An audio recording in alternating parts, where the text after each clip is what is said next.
औज़ुबिल्लाहि मिनश्शैतानिर्रजीम बिस्मिल्लाहिर्रहमानिर्रहीम अल्हम्दुलिल्लाहि रब्बिल आलमीन रब्बिश्रह ली सदरी व यस्सिर ली अमरी वहलुल उक़्दतम मिन लिसानी यफ़क़हू क़ौली। अस्सलामु अलैकुम व रहमतुल्लाहि व बरकातुहू। अज़ीज़ नाज़रीन व सामईन, मैं सैयद नज़र फ़ातिमा एक दफ़ा फिर आप तमाम का इस्तक़बाल करती हूँ चैनल विन के इस एक्सक्लूसिव प्रोग्राम में, इस ख़ास प्रोग्राम में जहाँ हम गुफ्तगू कर रहे हैं 1442 हिजरी के अय्याम अज़ा पर। अज़ीज़ों, इस्लाम की ये जो शाखें आज हमें इस कदर लहलहाती नज़र आती हैं, इतनी ताज़ा सब्ज़ व शादाब नज़र आती हैं, दरअसल इनकी जड़ों में मोहम्मद व आले मोहम्मद ने अपना लहू डाला है। वो अजीम कुर्बानियाँ देकर जिनकी तारीख़ में और कोई मिसाल नहीं मिलती। अल्लाह ने हमें और आपको ऐसी अजीम कुर्बानियों के लिए तो नहीं चुना, मगर हाँ, हमारी और आपकी कुछ ज़िम्मेदारियाँ ज़रूर हैं। आज अपने इस एपिसोड में हम गुफ्तगू करेंगे उन्हीं तमाम ज़िम्मेदारियों की। दोबारा हमारे साथ मौजूद हैं ज़ाकिरा ज़हरा रिज़वी, जो इस मौजू पर अपने इल्म से हमारे लिए कुछ वाज़ो नसीहत करेंगी। अस्सलामु अलैकुम व रहमतुल्लाहि व बरकातुहू। वालेकुम अस्सलाम व रहमतुल्लाहि व बरकातुहू। ख़ैर, आपका ज़्यादा वक्त न लेते हुए और नाज़रीन का ज़्यादा वक्त न लेते हुए मैं इस गुफ्तगू का आगाज़ करूँ। अव्वलन आप ये बताएं कि आज जो माहौल फ़िलहाल इस मौजूदा वबा की वजह से क्रिएट हो रखा है, हर किसी को लग रहा है कि अगर जुलूस अज़ा नहीं बरामद होंगे, अगर मजलिसें उसी शान से नहीं बर्पा की जाएंगी तो शायद अज़ादारी ही नहीं होगी। तो ये जो फ़लसफ़ा अज़ा है वो क्या दरअसल सिर्फ़ इन आलीशान मजलिसों, इन आलीशान जुलूसों तक क़ैद है या फिर फ़लसफ़ा अज़ा दर हकीकत कुछ और है? बिस्मिल्लाहिर्रहमानिर्रहीम व बिही नस्तईन व हुवा खैरुन नासिरुन व मुईन। अस्सलामु अलल हुसैन व अला अली इब्न अल हुसैन व अला औलादिल हुसैन व अला अस्हाबिल हुसैन। अगर हम फ़लसफ़ा अज़ा के ऊपर नज़र करें तो देखें कि इमाम हुसैन जब आए थे करबला में जी, तो जब मदीना छोड़ रहे थे तो उन्होंने पीछे क्या वसीयतें की थी या लोगों से क्या कहा था कि मैं क्यों मदीना छोड़कर जा रहा हूँ। तो ये बारहा ये स्टेटमेंट रिपीट हो रहा है कि मैं जो है अम्र बिल मारूफ़ और नही अनिल मुनकर करने जा रहा हूँ और अपने नाना के दीन को रिवाइव करने के लिए जा रहा हूँ, से दोबारा ज़िंदगी बख्शने के लिए जा रहा हूँ। जो सुन्नतें उन्होंने क़ायम की थी उन सुन्नतों को क़ायम करने के लिए जा रहा हूँ। तो ये इमाम का जो है स्टेटमेंट उन्होंने बयान किया था और यही चीज़ है जो हमें अज़ादारी के दरमियान या अय्याम अज़ा में जो है इस मकसद को पाने की कोशिश करना है कि फ़िलासफ़ी हमें ये बताई गई है कि जब रोज़े आशूर था और इमाम हुसैन ने जो है सदा इस्तिग़ासा बुलंद की थी, उन्होंने कभी जो है हत्ता कि ये बताया जाता है कि 7 मरतबा जो है रोज़े आशूर इमाम हुसैन अलैहिस्सलाम ने सदा इस्तिग़ासा बुलंद की है, हल मिन नासिरिन यंसुरना। और इसी तरह से दूसरी भी सदाएँ जो है उनका भी तज़किरा हुआ है, हल मिन मुईन युईनुना, और इसी तरह से जो है हल मिन मुगीथ युगीथुना लिवजहिल्लाह लिहरम रसूलिल्लाह। इस तरह से जो है वास्ता देकर, अल्लाह का वास्ता देकर, हरम रसूल का वास्ता देकर जो है उन्होंने सदा इस्तिग़ासा बुलंद किए। अब ज़रा गौर कीजिए कि इमाम ने जो अपनी आखिरी निदाए इस्तिग़ासा बुलंद की थी, क्या उस वक्त में इमाम के लश्कर में कोई मौजूद था? तो जब कोई मौजूद ही नहीं था तो इमाम किसे पुकार रहे थे? क्या बात। और इमाम को मालूम भी था कि जो है ये निदा के बाद अगर कोई भी नहीं आने वाला, हत्ता कि कुछ जो है दुश्मन के लश्कर से लोग उस वक्त भी आए हैं जब इमाम ने सदा इस्तिग़ासा, हर एक जो है शहीद हो गया है, बनु हाशिम भी शहीद हो गए थे। उसके बाद भी बताया जाता है कि कुछ दुश्मन के लश्कर से अफराद इमाम हुसैन के तरफ आए हैं और उन्होंने जिहाद किया है और शहादत की मीरास जो अहले बैत अलैहिस्सलाम की है तो उनके साथ में उसमें शरीक हो गए। लेकिन अगर इमाम हुसैन ने जो आखिरी सदाए इस्तिग़ासा बुलंद किया और उसके बाद अगर कोई भी उस वक्त में नहीं आने वाला था, कोई हेल्पर उस वक्त में मौजूद नहीं था, तो आखिर इमाम किसे पुकार रहे थे? बिल्कुल। तो ये जो तमाम मुसलमानों के लिए हुआ, यानी ता क़यामत इमाम हुसैन की ये जो सदा है वो फ़िज़ा में गूंजती रहेगी और हमें उस पर लब्बैक कहते जी, रहना है। हमें उसके ऊपर लब्बैक कहना है। तो इमाम अगर जो ये नुसरत, क्योंकि देखिए अब तो हम जा नहीं सकते इमाम के कि उनके साथ उनके जिहाद में शरीक हो जाएं या फिर उनके साथ में जो है ख़वातीन के साथ उनकी तकलीफ़ों को सह लें। तो आज हमें क्या करना है, अगर हम अज़ा मना रहे हैं इमाम हुसैन की, तो क्या सिर्फ इमाम के उस तारीख़ पर, उस सानिहा पर जो है उसे सुनकर या उसे पढ़कर, उसे बयान करके या उसे लिख कर और उस पर गिरिया करके बस ये हमारा तमाम नहीं होती है, ये हमारा मकसद अभी फुलफिल नहीं हुआ उससे। तो हमारा मकसद क्या है, इमाम हुसैन का जो मकसद था, यानी कि वो जस्टिस अपहोल्ड करने के लिए वहाँ पर आए थे, हक़ को बयान करने के लिए आए थे। क्या किया था शहज़ादी ज़ैनब सलामुल्लाह अलैहा ने, शहज़ादी उम्मे कुलसूम सलामुल्लाह अलैहा ने, या दीगर ख़वातीन जो थी उनके साथ में क्या काम किया उन्होंने। हम यही कहते हैं ना कि अगर वो नहीं होती जो है मुहर्रम बाकी ना होती और यजीदी फ़ौजें जो हैं उन्हें ख़त्म कर चुकी होती, उस याद को, वो तज़किरा बुलंद ही नहीं रहता। तो उनका काम क्या था, उनका काम था कि हक़ को बयान करें। और ये वो अज़ा मना रही थी या नहीं मना रही थी उस वक्त में, क्या बात, जब वो तबलीग कर रही थी, उनसे ज्यादा कौन मना रहा होगा, उनसे ज्यादा सोगवार कौन था? क्या बात इसी पॉइंट की तरफ मैं आ रही हूँ कि हम क्या आज़ादारी करेंगे। आज वक्त का इमाम आज़ादारी कर रहा है, सुभान अल्लाह। तो वक्त का इमाम क्या जुलूसे निकाल रहा है? क्या बात। वक्त का इमाम क्या मजलिसों में खुद जाकिर बनकर बैठा है इस वक्त में? क्या उसे ये मौका मिला है अभी? तो अच्छा, ये कहने से हमारा मकसद ये बिल्कुल भी नहीं है कि जुलूसों की या फिर जाकिरी की अहमियत हम कम कर रहे हैं, बिल्कुल नहीं, बिल्कुल भी नहीं, ये मकसद नहीं था। लेकिन जो हम पेश करना चाह रहे हैं कि आज जो है हालात बदल चुके हैं। आज हम लॉकडाउन, अभी तक बॉम्बे जो हमारा शहर है लॉकडाउन में है, दूसरे शहर जो है उनके ऊपर से लॉकडाउन हट चुका है, लेकिन फिर भी SOPs हैं in place, guidelines in place हैं कि किस तरह से अगर जुलूस निकाले भी जाएंगे तो कैसे वगैरह जी, तो और किस तरह से मजालिस बर्पा की जाएंगी। आज भी हम देख रहे हैं कि सोशल डिस्टेंसिंग या एक हॉल के अंदर कितने लोग मौजूद हो सकते हैं, ये सारी गाइडलाइंस दे दी गई हैं हम।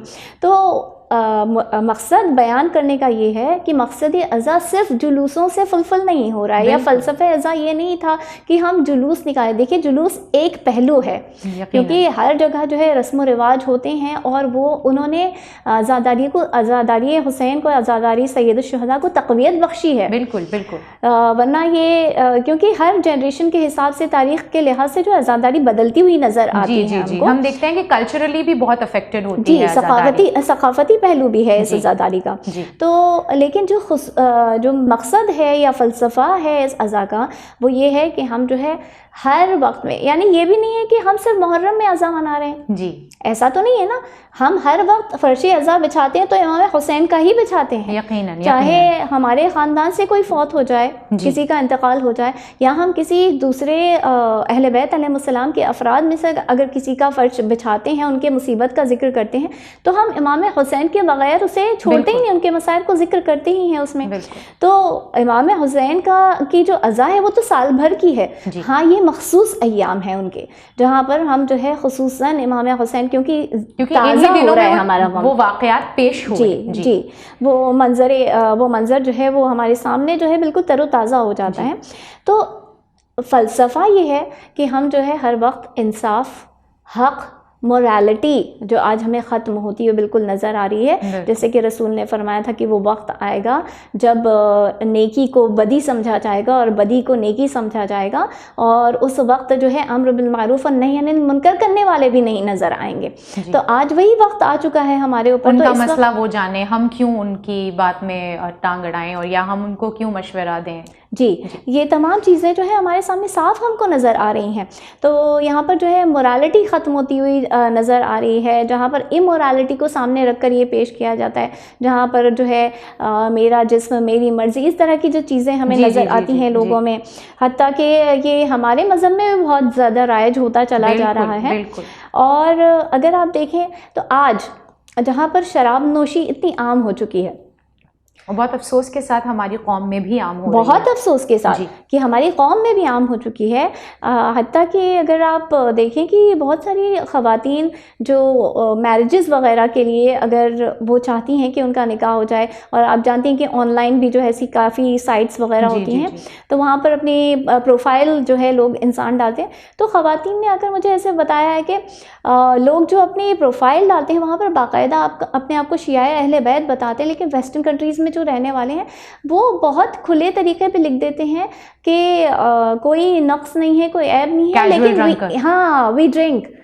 यानी आपको शर्म भी नहीं आ रही है इस बात को सामने लोगों के प्रेजेंट करने में, और वो ऐसे कह रहे हैं कि हम जो है ड्रिंक करते हैं।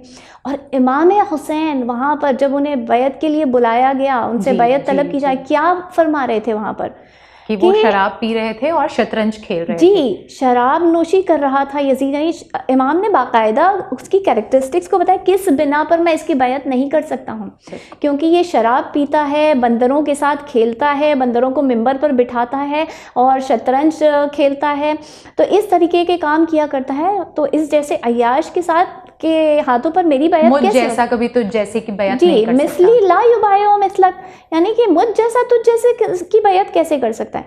आज अफसोस के साथ इमाम ने तो क्लैरिटी दे दी हमको कि शराब नोशी not accepted at all at any cost.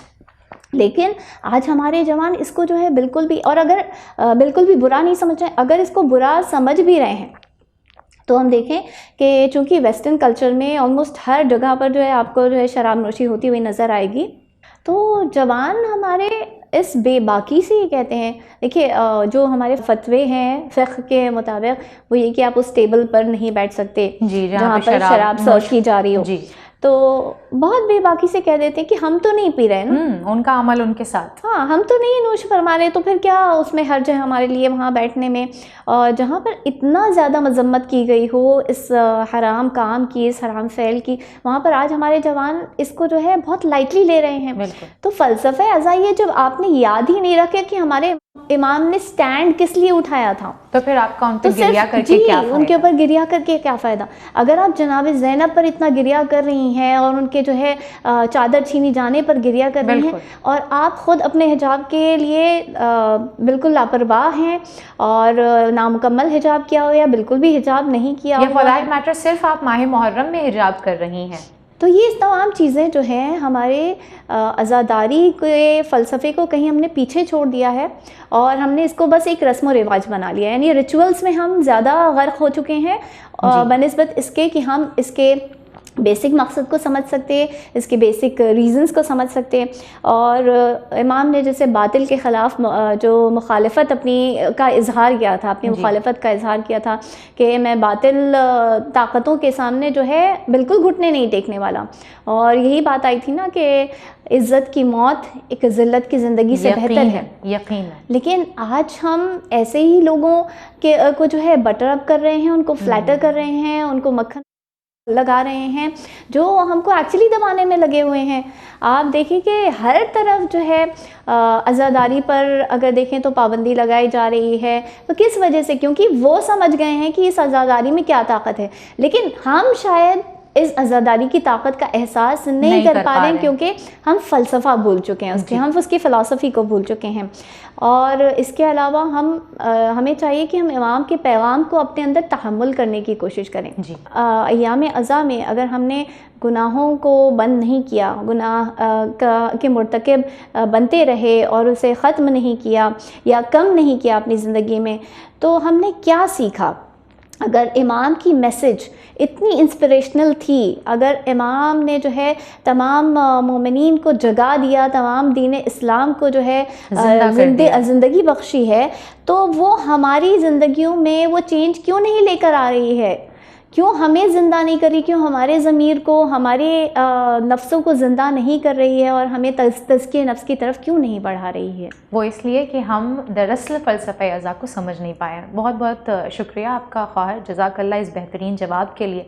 अगला जो मैं आपसे पूछना चाह रही हूँ ख़्वाहर, कि हम देखते हैं हमारी अय्याम अज़ा के दौरान, ख़ुसूसन हिंदुस्तान की अगर मैं बात करूँ तो बहुत से मरासिम हैं, जैसे कि मेहंदी निकाली जाती है 7 मुहर्रम को, कई जगहों पर 8 मुहर्रम को सक्का बनाया जाता है, फिर सोज़ख्वानी है, मातम है, सीना ज़नी है। ये तमाम मरासिम अज़ा का दरअसल क्या मकसद है, अगर आप बता सकें? जो ये तमाम हमारे रसूमात होती हैं, जो रस्म व रिवाज होते हैं, हर मुल्क के अलग होते हैं, हर इलाक़े के अलग होते हैं। आप पहचान भी जाएंगे। अगर बॉम्बे की आज़ादारी देखी जाए, लखनऊ की आज़ादारी देखी जाए, बंगाल की आज़ादारी देखी जाए, तो फ़र्क उसमें नज़र आते हैं। अपने अपने रस्म व रिवाज होते हैं। और बेहतरीन ये चीज़ ये हुई कि हत्ता कि गैर मुसलमान इसमें शरीक हो गए। आप इराक़ में भी जाए तो वहाँ पर मसीही लोग भी जो है उसमें शरीक हुआ करते हैं। और इमाम हुसैन की बहुत अज़मत है उनकी नज़रों में। और यहाँ पर भी जो हुसैनी ब्राह्मण होते हैं वो इन तमाम अय्याम को मनाते हैं, ताज़िए निकालते हैं। जो हमारे रस्मों रिवाज जो कायम हुए, तो वो उन्होंने, जैसा मैंने आपको पहले भी बताया कि उन्होंने हमारी आज़ादारी को और ज़्यादा मजबूत किया है, उसे तक़वियत बख्शी है। क्योंकि इन रस्मों के ज़रिए से जो है हम उन लोगों तक पहुँच सके हैं, उन लोगों तक पैगाम पहुँचा सके हैं जो शायद इस पैगाम से वाकिफ़ नहीं थे। और अगर हमारी दूसरी चीज़ें भी अगर आप रस्म में शामिल कर लें, जैसे अगर आप आंसू बहाते हैं तो ये भी रस्म है, लेकिन ये इस्लामी रस्म है क्योंकि इसकी जो है तायीद इस्लाम, दीन इस्लाम कर रहा है, शरीयत हदीसें मिलती हैं, मासूमीन अलैहिस्सलाम कर रहे हैं। तो इसमें जो है अगर हम देखें, जब हम आंसू बहाते हैं तो हर आंसू बहाने के साथ में हमारी नीयत क्या होनी चाहिए?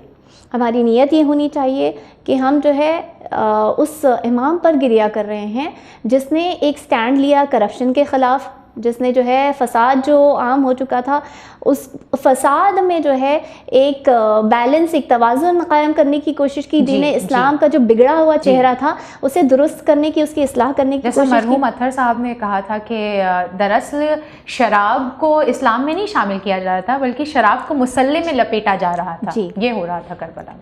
तो हर आंसू के साथ जो है जब हमारा गिरता है तो उसके साथ हम अहद करें कि हम जो है जिहाद करेंगे। किस तरह का जिहाद? देखिए, आज तो हम पर से जिहाद साक़ित है। जिहाद बहुत तरीक़ों का होता है। सिर्फ एक वो जिहाद मैदान में जाकर लड़ना, वो तो जिहाद असग़र होता है। जैसे कि रसूलुल्लाह सल्लल्लाहु अलैहि वसल्लम एक जंग पर गए थे और जब उनके असहाब, उनके लश्कर जब दोबारा वहाँ से लौट आए तो वो सब बहुत खुश थे कि हम जो है हम जिहाद करके आ रहे हैं। तो उस वक्त रसूलुल्लाह ने यही फरमाया, ये तो जिहाद असग़र था, अब तो जिहाद अकबर के लिए तैयार हो जाओ, यानी जिहाद नफ्स के लिए तैयार हो जाओ। तो और आप अगर कुरान करीम में भी देखें और अहले बैत अलैहिस्सलाम की भी रवायत में अगर उनका मुतालिया करें तो बहुत ज़्यादा जिहादुन नफ्स पर जोर दिया गया है। तो एक तो इनफरादी तौर पर आप जिहादुन नफ्स करेंगे, यानी जब आंसू बहाएंगे तो आप कुछ इरादा करें कि मैं अपने में ये तब्दीली लेकर आऊँगी। और फिर उसके बाद एक होता है जिहाद माशरती लेवल पर, जहाँ पर आप समाजी लेवल पर जो है जिहाद कर रहे हैं, जहाँ पर आप समाज में कुछ चेंजेस लाने की कोशिश करें। अगर आपके इख्तियार में है, अगर आप ऐसी पोजीशन होल्ड करें, ज़ाकिरीन के लिए ख़ुसूसन जो है वो बहुत इसमें इन्फ्लुएंशियल होते हैं, जहाँ पर वो लोगों में चेंज लाने की कोशिश कर सकते हैं। ऐसे अगर घरों की मजलिसें वगैरह होती हैं, वहाँ पर जो है वो उन घरों या इलाकों के हिसाब से वहाँ के पर क्या प्रॉब्लम्स हैं उनके हिसाब से अगर वो बयान करें, अपने बयानात में ये सारी चीज़ों को शामिल करें, वो काफ़ी जो है बड़े लेवल पर चेंजेस लेकर आ सकते हैं। इसके अलावा जब हम हाथ उठाते हैं, देखिए मातम भी एक रस्म है, जहाँ हम देखें कि हाथ का उठाना भी एक रस्म है। तो हम जब अपने सीनों पर, जब हम हाथ उठाते हैं अपने सीनों पर मारने के लिए, तो उसमें भी जो है हम यही कोशिश करें कि जब हम अपने हाथ उठा रहे हैं तो हमारे हाथ जो है जालिम के ऊपर तमाचा मारने के लिए हम उठा रहे हैं, हम बातिल पर तमाचा मारने के लिए उठा रहे हैं, हम जो कुछ भी गलत हो रहा है उसको एक तमाचा मारने के लिए उठा रहे हैं।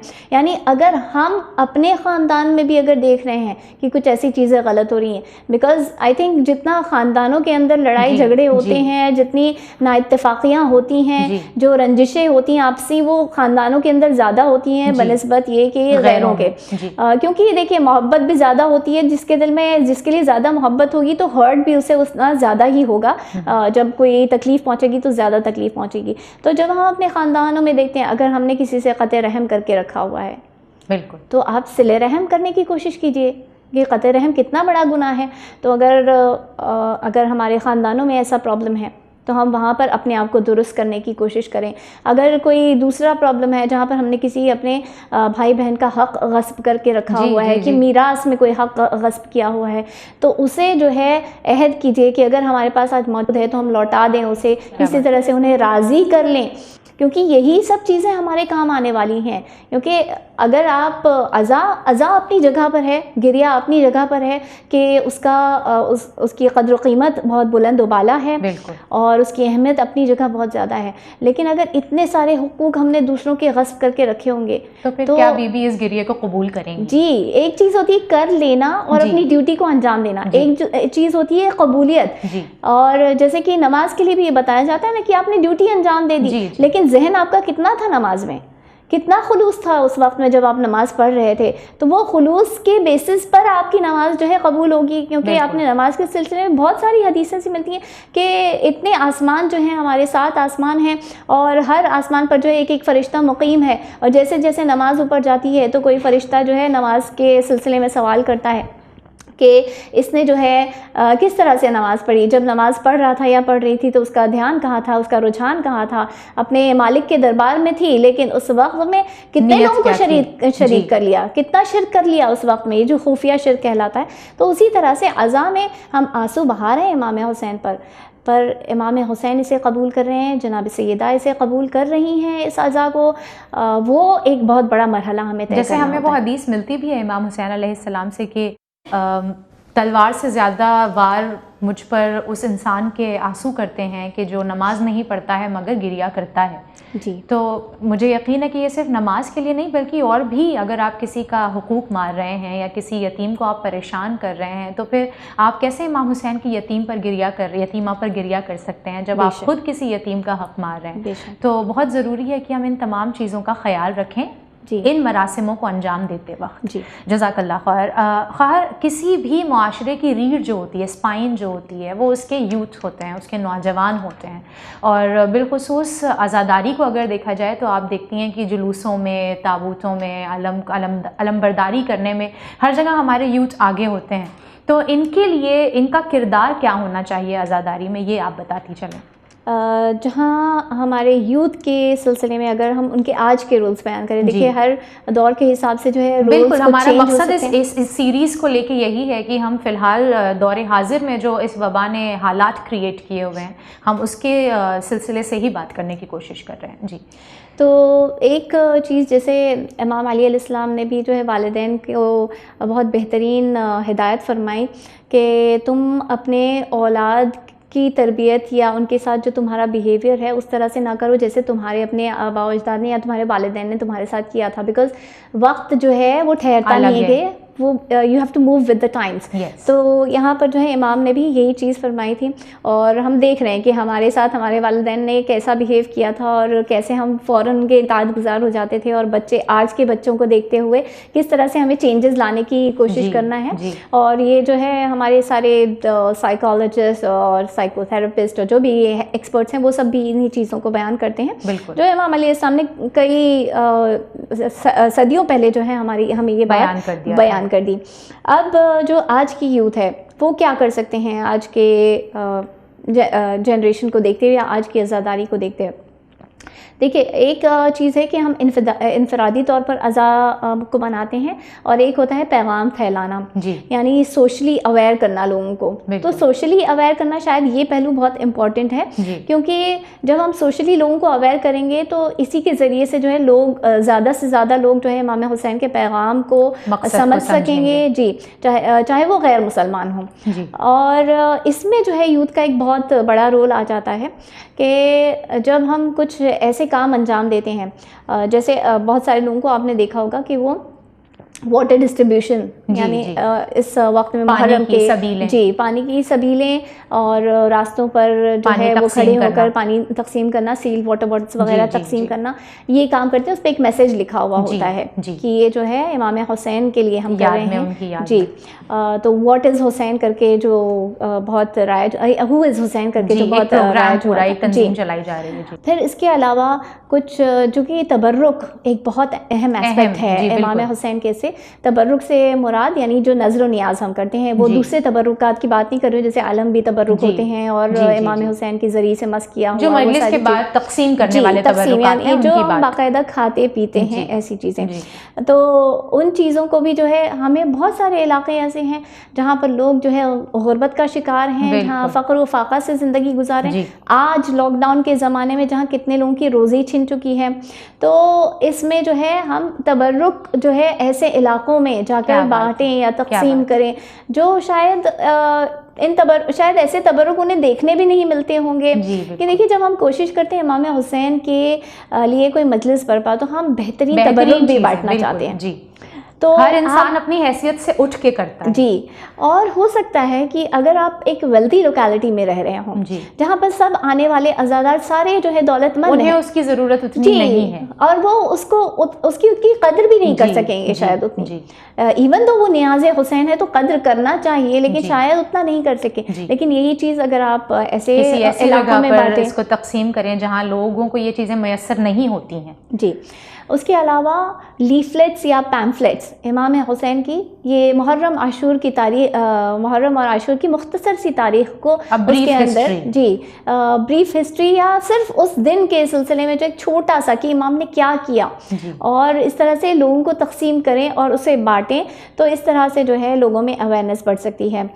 मीडिया प्रेजेंस ये चूँकि बहुत इंपॉर्टेंट हो गया है क्योंकि मीडिया ने जो है तमाम गलत काम की तरफ तो हमारे रुझान को बढ़ा दिया है, तो हम इसको इस्तेमाल करें जैसे आज हम लॉकडाउन में इस्तेमाल कर रहे हैं इस मीडिया को, टेक्नोलॉजी को जिस तरह से इस्तेमाल कर रहे हैं मजलिसें महफिलें वगैरह मुनक़िद करने के लिए, उसी तरीके से इस मीडिया का भी इस्तेमाल करें। अगर हम न्यूज़पेपर्स वगैरह अगर रन हो रहे हैं तो उनका इस्तेमाल करें इमाम हुसैन के इस मकसद को बयान करने के लिए। इसके अलावा ऐसे जो ओल्ड एज होम्स हैं या यतीम खाने हैं या जो पेशेंट्स हैं हॉस्पिटल्स में, जाएं कुछ देर उनकी आयादत के लिए, बैठे उनके पास में। हम रसूल के बारे में कितना सुनते हैं, जाते थे बैठते थे उनके पास में, कोई अपना हम मज़हब नहीं हुआ करता था। क्या वो मशहूर वो खातून का वाक़या है जो कि हमेशा उनके ऊपर कूड़ा करकट फेंका करती थी, रसूल अपने रास्ते को भी तब्दील नहीं करते थे। और जब खुद बीमार हो गई तो रसूलुल्लाह ने उसके बारे में दरियाफ्त किया कि वो दिख नहीं रही हैं और अयादत के लिए गए। और सिर्फ उनकी एक तो वो तो मशहूर क़स्सा है, लेकिन इसके अलावा बहुत से दीगर किस्से मौजूद हैं लेकिन हम इसको ज़्यादा जानते हैं जी। तो उनकी अयादत के लिए जाए तो इससे क्या होगा, आप एक पर्सन से मिलने जाएंगे और आप अपनी पहचान बनाएंगे कि हमारे इमामों ने ये सिखाया है, हमारे रसूल ने ये सिखाया है, तो आप इस्लाम के रिप्रेजेंटेटिव बनकर वहाँ पहुँचेंगे।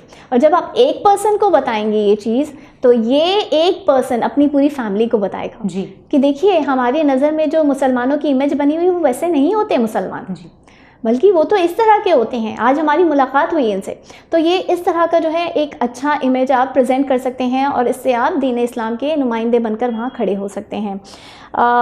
तो ये कुछ ऐसी ज़िम्मेदारियां हैं आज के यूथ की अगर देखते हुए। इसके अलावा तो जो हमारी हमेशा की ज़िम्मेदारी रही है कि हम ऐसी मजलिसों को मुनक़िद करें, अपनी बज़्म में जो है गैर मुसलमानों को भी जो है दावत दें शिरकत की, गैर मज़हब तशय्यो के अफराद को भी, अहल को भी जो है दावत दें और कुछ इस तरह की बातें ना करें जिससे वो जो है हमसे हमेशा के लिए और जी ऐसी दिल आज़ारी हो, लेकिन अच्छी चीज़ें जो हैं वो बयान करें ताकि वो भी समझें कि आखिर ये अपनी मजलिसों में कुछ गलत थोड़ी बयान करते हैं, बिल्कुल ये दीन इस्लाम को ही तो प्रेजेंट कर रहे हैं जी। तो ये कुछ जिम्मेदारियाँ। जज़ाकल्लाह खैर। यकीनन एक यूथ दरअसल जैसे कहा गया है कि इस्लाम किरदारों से फैला है ना कि तलवारों से, और अगर इसी बात को हम याद रखें और इसी तरह से अपने किरदार का मुजाहरा करते रहें तो यकीनन लोग इस्लाम की तरफ, इमाम हुसैन अलैहिस्सलाम की तरफ पलट कर रुजू करेंगे। आइए परवरदिगार आलम से हम फिर इस दुआ के साथ इस एपिसोड को ख़त्म करें कि माबूद हमें तमाम जिम्मेदारियों को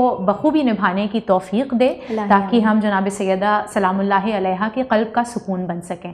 अज़ीज़ान मोहतरम, हमारा अगला एपिसोड आप ज़रूर देखिएगा जहां इंशाअल्लाह हम उस मौजू को छेड़ने की कोशिश करेंगे कि 1442 हिजरी का मुहर्रम किस तरह से अपने अंदर हमारे लिए आजमाइश के पहलू को छिपाए हुए है।